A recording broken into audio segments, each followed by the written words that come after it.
ഇല്ല അയൽപക്കക്കാർ നമ്മളോട് സ്നേഹത്തോടെ ഇടപഴകണം, ഇല്ല ഈ നാട്ടിലെ മുഖ്യമന്ത്രിയും ഭരണകർത്താക്കളും നമ്മളെ സ്നേഹിക്കണം. അപ്പോഴൊക്കെ നമ്മൾ ആരായി പോവുക?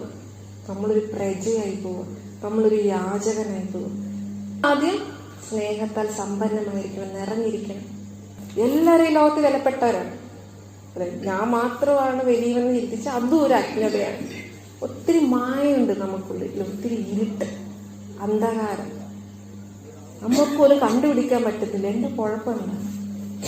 ഒരു തെറ്റിദ്ധാരണയാണ് ഞാൻ വലിയവൻ, എനിക്ക് നല്ല വിദ്യാഭ്യാസമുണ്ട്, നല്ല പൊസിഷനുണ്ട്, എനിക്ക് ധനമുണ്ട്, അപ്പൊ ബാക്കി എല്ലാവരോടും തോന്നുന്ന ഒരു പുച്ഛഭാവം അല്ലെ. ഇനിയിപ്പോ സ്ത്രീകളോടായിരിക്കാം, ഇപ്പോഴത്തെ കാലത്ത് സ്ത്രീകൾക്കാണ് പൊസിഷൻ, അവർക്ക് പുരുഷന്മാരോടായിരിക്കും. ഇപ്പൊ പല രീതിയിലെ മാറ്റങ്ങൾ വന്നു.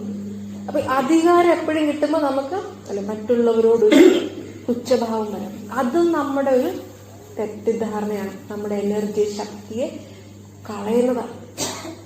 അപ്പൊ അതുകൊണ്ട് ഓരോരുത്തരും നമ്മുടെ വീട്ടിലെ ഓരോരുത്തരും ആ വീട്ടിലെ വിലപ്പെട്ടവരാണ്.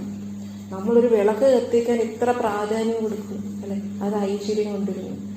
ആ വിളക്കിനും അതിലെ ദീപത്തിന് പോലും പവർ കൊടുക്കാൻ പറ്റും നമുക്ക്.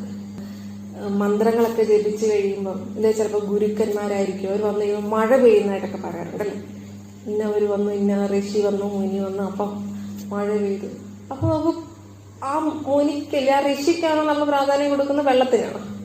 അപ്പൊ പ്രകൃതിയെ പോലും അദ്ദേഹം നിയന്ത്രിക്കുന്നുണ്ടെന്ന് മനസ്സിലാകുന്നല്ലേ. അപ്പൊ പ്രകൃതിക്ക് പോലും ശക്തി കൊടുക്കാൻ കഴിവുണ്ട് ആത്മാവിന്. കാരണം അവരത്ര തന്റെ വില മനസ്സിലാക്കി ജീവിച്ചു.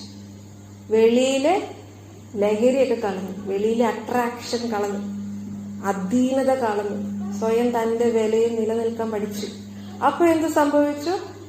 അവർക്ക് പ്രകൃതിക്ക് ചാർജ് കൊടുക്കാൻ പറ്റുമോ? പ്രകൃതി അവരുടെ ദാസനായി മാറി.